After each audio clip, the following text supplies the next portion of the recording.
abonne-toi à MySports. Avec Salzgeber en retrait, il n'a pas pu tirer, en l'occurrence Pascal Berger.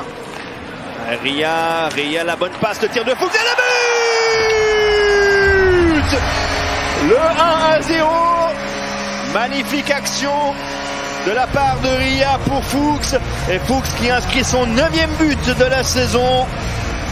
Il restait sur 7 matchs sans le moindre but. C'est peut-être ce qu'il fallait pour Lausanne, juste réussir à marquer le premier. 9e but de la saison, magnifique assist de la part de Ria. Avec Sekac qui est donc au départ de cette action pour Ria. 1-2 contre 1, parfaitement joué. Le déplacement de Baumann ne change rien, il n'arrive pas, il est déjà sur la glace lorsque Fuchs peut lancer. Ria, Glauser, le tir de Glauser, le puck qui traîne, le but! Sur le retour, c'est Fuchs qui inscrit le deuxième et le doublé. Il n'avait pas encore réussi de doubler cette saison.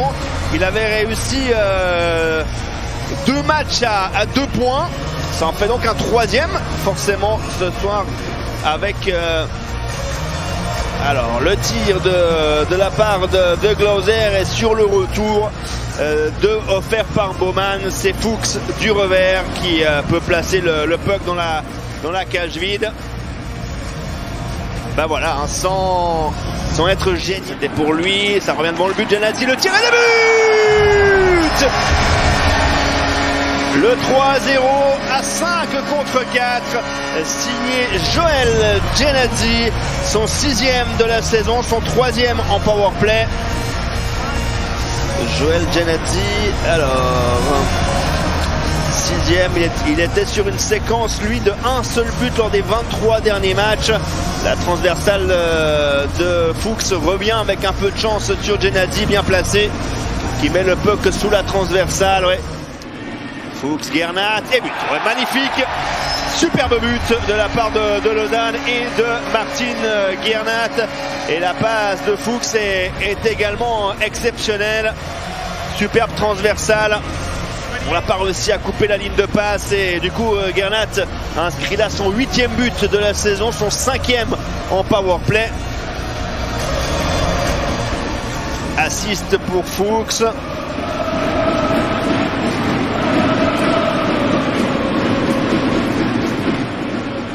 Voilà, Baumann il peut pas faire grand chose, il tente quand même de se détendre. Ria, Fuchs, le tir de Fuchs et le but! Ouais, le but de Fuchs pour le 5e.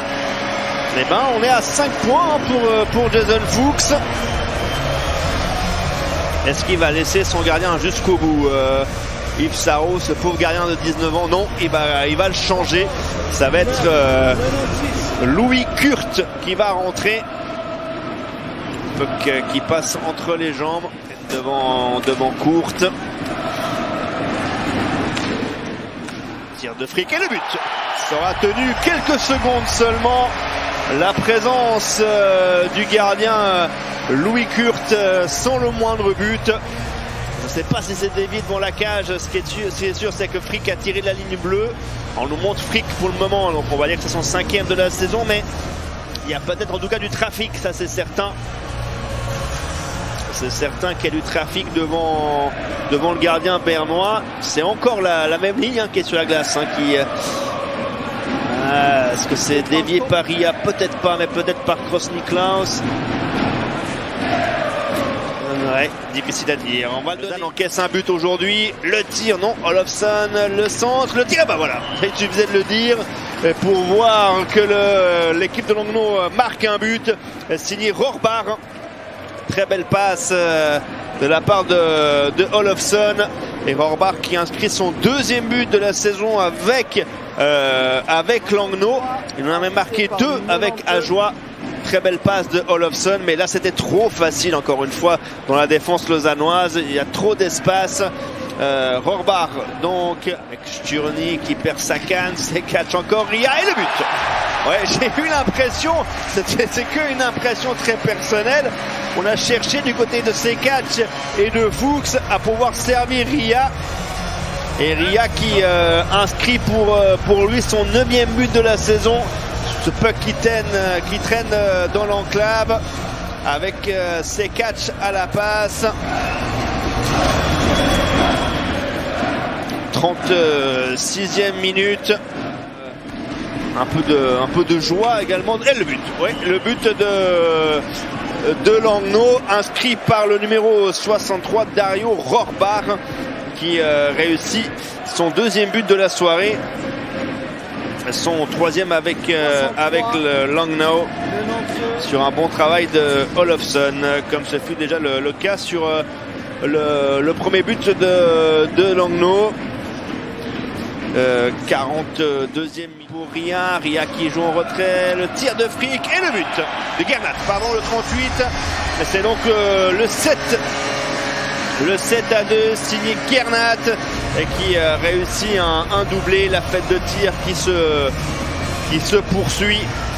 Et Gernat donc 8e et 9e but de la saison.